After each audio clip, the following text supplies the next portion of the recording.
जय भीम. मी अमित कुमार अजनाळकर.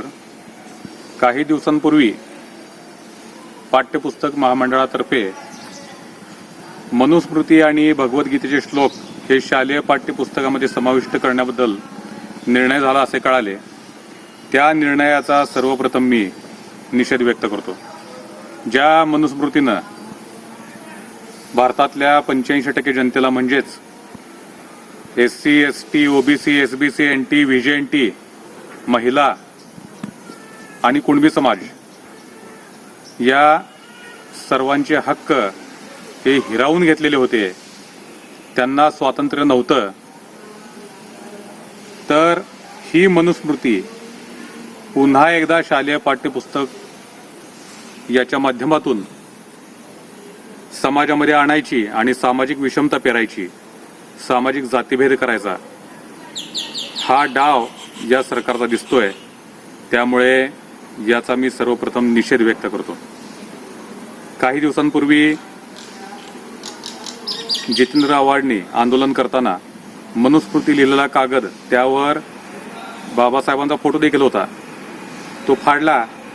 त्यानंतर भाजप, अजित पवार गट आणि शिंदे गट यांची निदर्शनं सुरू झाली, आंदोलन सुरू झाली.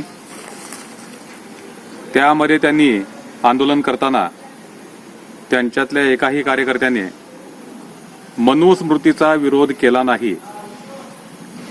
म्हणजे मनुस्मृती ही पाठ्यपुस्तकामध्ये येणं हे त्यांना कदाचित आवडत असावं, हे त्यांना पटत असावं. आणि त्यांना साथ देणाऱ्या काही आंबेडकरी कार्यकर्त्यांना मी सांगू इच्छितो की डॉक्टर बाबासाहेब आंबेडकरांनी मनुस्मृती ज्यावेळेस जाळली, त्यातील शूद्र अतिशूद्रांचे अधिकार म्हणजे SC, ST, OBC, SBC, NT, VJNT, Kunbi समाज आणि महिला यांचे अधिकार त्यात मिळत नव्हते, अशी पानं ही त्यांनी फाडलेली होती आणि जाळलेली होती आणि निषेध व्यक्त केला होता. त्यानंतर संविधानाच्या माध्यमातून त्यांनी या सर्वांना स्वातंत्र्य बहाल केलेलं होतं आणि माणसाला माणसाप्रमाणे जगता यावं असे अधिकार दिलेले होते. आज तुम्ही भाजपच्या मांडीला मांडी लावून आंदोलनं करताय आणि मनुस्मृतीच्या विरोधामध्ये एक चकार शब्दही काढत नाही. इतके तुम्ही त्यांच्या ताटाखालचे मांजर बनलेले आहात. सत्तेच्या हव्यासापोटी तुम्ही किती लाचार बनणार आहात. तुम्हाला एकदाही असं वाटलं नाही की ही मनुस्मृती ही विद्यार्थ्यांसाठी घातक आहे, शालेय पाठ्यपुस्तकांमध्ये ही मनुस्मृती घातक आहे, असं तुम्हाला एकदाही कसं वाटलं नाही. सत्तेसाठी एवढे लाचार तुम्ही कसं काय बनला. ही लाचारी ज्यावेळेस तुम्ही सोडून द्याल त्यावेळेस हा आंबेडकरी समाज तुम्हाला स्वीकारेल. मनुस्मृतीमध्ये कोणाचे दान घ्यावे, कोणाचे घेऊ नये, कोणाचे घेऊ नये म्हणून सांगितलंय. त्यात लोहाराकडून घ्यायचं नाही, सोनाराकडून घ्यायचं नाही, बुरुड त्याच्याकडून घ्यायचं नाही, शस्त्रे बनवणाऱ्याकडून घ्यायचं नाही,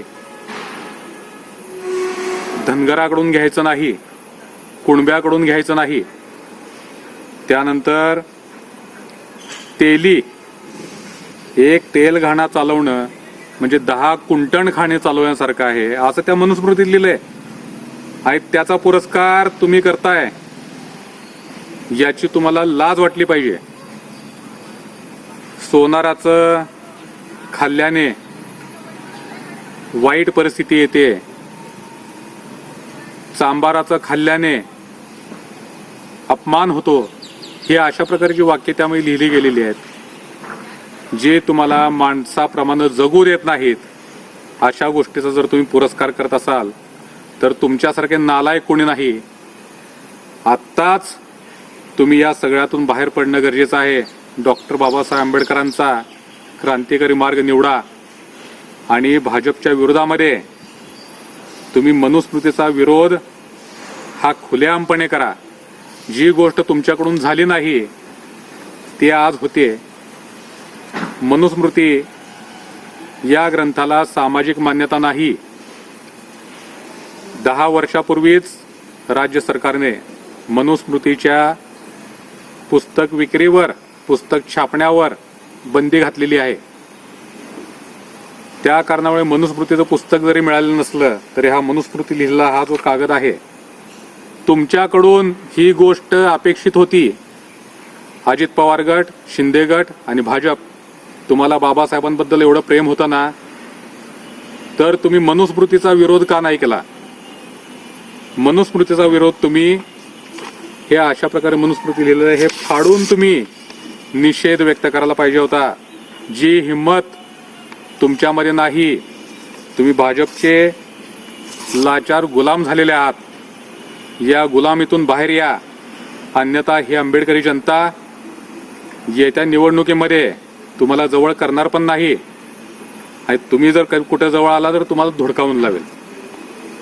जय भीम.